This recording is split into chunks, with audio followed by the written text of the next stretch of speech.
Кымбаттуу кыргызстандыктар, урматтуу мекендештерим. Биз 2005 жана 2010 жылдагы эки революциянын сабактарын унуттук. Элибизде өткөндү унутсак, тарых кайталанат, тарых эскертип турат деген сөз бар. Биз мурдагы революциялар менен салыштырып карай албайбыз. Бийлик дайыма өз элине кызмат кылууга жана элдин тандоосун кабыл алууга милдеттүү экендигин көрдүк. Тарых дагы бир жолу сабак берди. Айрыкча бийликке дагы бир жолу катуу сабак болду. Өткөн жума ичиндеги күндөрүбүз биздин эркиндигибиздин, биздин демократиябыздын, биздин көп улуттуу ынтымагыбыздын жана Кыргызстандын жалпы элинин биримдиги сыналды. 2020 жылдын 4 октябрында тарыхый шайлоо өткөрүлүшү керек эле. Эл жөн эле жогорку кеңешти шайлаган жок. Эл келечекке тандоо жасады. Эл жаңланууну тандады. Эл акыйкаттыкты тандады. Тилекке каршы элдин үнү бийликке жетпес болду. 4 октябрда элдин тилеги, жаштарыбыздын үмүтү уурдалды.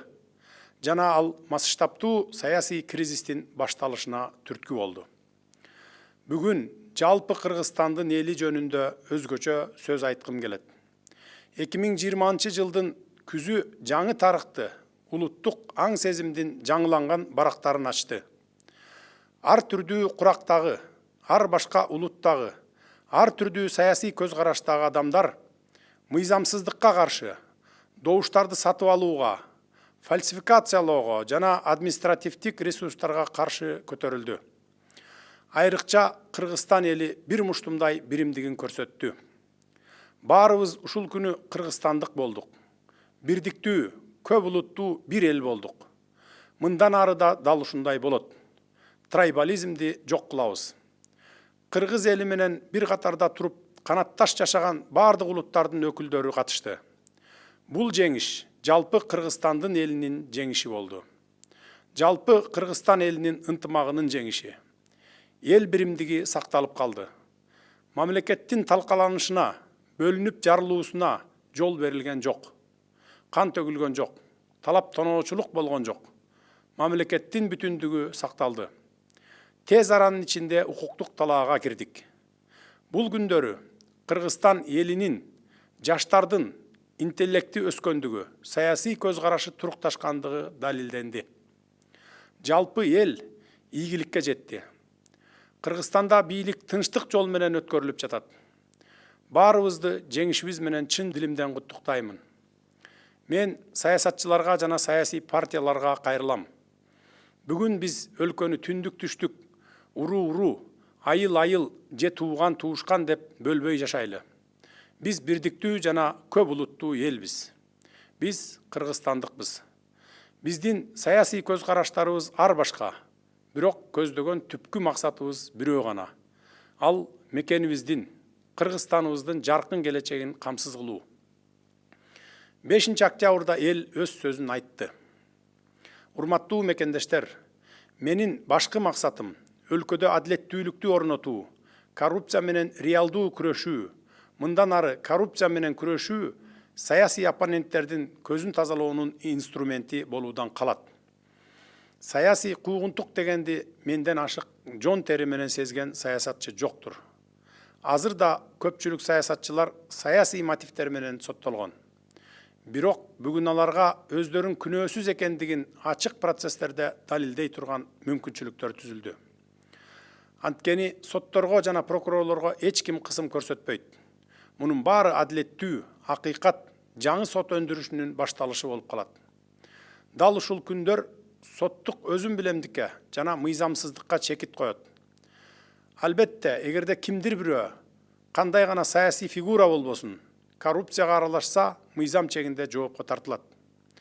Бирок бизге баарыңыздар бул күрөштө жардам беришиңиздер керек. Сот реформалар мындан ары президенттик аппарат тарабынан эмес, коомчулуктун көзөмөлүндө жүргүзүлөт. Баарынан мурда биз $700 миллион Кыргызстандан чыгарып кетүү боюнча шектелген Матраимов жана башка схемалуу коррупцияларды түзүп, элдин рызкысына кол салган бардык тармактардагы коррупционерлерди катаал жазалар менен жоопко тартабыз. укук коргоо органдарына тийиштүү тапшырмалар берилди. Жакынкы убактарда биз ишибиздин жыйынтыгын көрсөтөбүз. Ошол эле мезгилде коррупция менен күрөшүү бул түрмөлөрдү толтуруу эмес. Бул укук коргоо органдарына бардык укуктарды берүү эмес. Коррупция менен күрөшүү бул жөнөкөй, түшүнүктүү жана аткарылуучу мыйзамдар. Ал баарына бирдей иштейт. Ушул жерден криминалдар менен күрөшүү туурасында айтсам, кылмыш дүйнөсү өзүнүкүн диктовка кылганды токтотот деп кепилдик берем. Буга чейин айрым аймактарда бизнес ошол жерде иштеш үчүн криминалдын уруксаты керек болчу. Бул мезгил артта калды. Ишкерлер менен инвесторлорго өзгөчө шарттар түзүлөт. Урматтуу мекендештер, өз сөзүмдө жаштар туурасында айтсам, жаштар үчүн тарыхтын жаңы барактары жазылып баштайт. Жаштар өлкөбүздөгү мамлекеттик саясаттын жигердүү жол баштоочуларынан болот. Дал ушул силер, жаштар, жашыңарга, улутуңарга карабастан 5 октябрда Ала Тоо аянтында өлкө келечеги үчүн башыңарды сайып бир катарга турдуңар. Биз ушул күндөрү мыйзамсыздык менен күрөшүп курман болгон 19 жаштагы Баткендин Баатыр кулунун терең кайгыруу менен эскеребиз. Жакынкы жылдары өлкөбүздүн саясатын аныктай турган силер болосуңар, жаштар. Биз силер менен биргеликте кадр саясатын өзгөртүп баштадык. Дал ошол үчүн биз парламентке ар түрдүү саясий күчтөрдүн киришине бирдей шарттарды түзөбүз. Бирок жаштар, улуттук жана гендерлик квоталар сөзсүз аныкталат. Жаштар саясий аренада өздөрүнүн атаандаштыкка жөндөмдүү экенин көрсөтө алышты. Эми алар иштен да өздөрүн көрсөтөт деп ишенемин. Ошондой эле алдыдагы шайлоолордо өздөрүнүн позицияларын эркин коргой алууга толук шарттар түзүлөт. Урматтуу мекендештер, экономика жана реформалар туурасында айтсам, жакынкы айлар биз үчүн жеңил эмес мезгилдерден болот. Биринчи кезекте экономикалык кырдаалды турукташтыруу зарыл.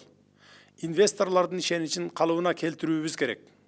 Ишкерлер үчүн коргоо жана коопсуздук кепилдигин камсыз кылуу милдети турат. Биз реформалар боюнча атайын комиссия түзөбүз. Ал өлкөбүздүн экономикасын башкаруудагы мамилелерди өзгөртөт. Жаңы доор мамлекеттик башкаруу системасында жаңы мамилелерди талап кылууда. Заманбап технологиялар чиновниктердин жана бюрократтардын салмактуу бөлүгүн кыскартууга жол ачууда. Ошондуктан кереги жок мамлекеттик структуралар жакын аралыкта жоюлат. Айрыкча президенттик аппарат жана өкмөттүн аппаратында катуу өзгөрүүлөр, оптималдаштыруулар болот. Кыскартууларды биз өзүбүздөн баштайбыз. Акыркы мезгилде топтолуп калган көйгөйлөр көптөгөн жетекчилердин айынан улам артка жылдырылып, ачылбас яшиктерде жата бергендигин ачык айтып моюнга алышыбыз керек. Натыйжада саламаттык сактоо системасы COVID-19 пандемиясына даяр эместигин көрсөттү. Санариптик система мамлекеттик кызмат көрсөтүүдө жана билим берүүдө жок экендигин көрсөттү. Кредиттерге жана гранттарга таянуу өлкөнүн финансы системасын башкарууда кылмыштуу салтка айланды. Ал эми аларды бөлүштүрүүнүн бүдөмүк механизми мамлекеттик башкарууда системалуу коррупцияга негиз болуп калган. Биринчи кезекте пандемия маалында эл жакындарынан айрылып жатканда пайдасы тийбеген кредиттерге ревизия жүргүзөбүз. Мунун баары оюлбай жаткан муздардын чети эле. Жакынкы күндөрү биз чече турган башкы милдеттер. Мамлекеттин тышкы саясаты жаатында мурда кабыл алынган эл аралык милдеттенмелерди аткаруу улантылат. Биз мамлекеттин стратегиялык өнөктөштөрүнүн арасында алган кадыр баркын, беделин туруктуу сактап калуунун жана аны өркүндөтүүнүн үстүндө иштерди жүргүзөбүз. Урматтуу кыргызстандыктар, мен Кыргызстаныма ак ниет кызмат кылууга бардык билимимди, тажрыйбамды, Кыргызстандын өсүп өнүгүшүнө бардык күчүмдү, бүт эркимди жумшаймын. Сиздердин колдоо менен биз ушул кризистен чыгып, өнүгүүгө багыт алабыз. Мен үчүн элдин кызыкчылыгы баарынан бийик турат. Мен силердин уулуңармын. Карапайым үй бүлөдөн чыккан баламын. Биз системаны толугу менен өзгөртөбүз. Ал үчүн мага колдооңор керек болот. Эч качан жалгыз дарак токой болбойт. Дагы бир жолу элиме башымды ийип таазим этемин.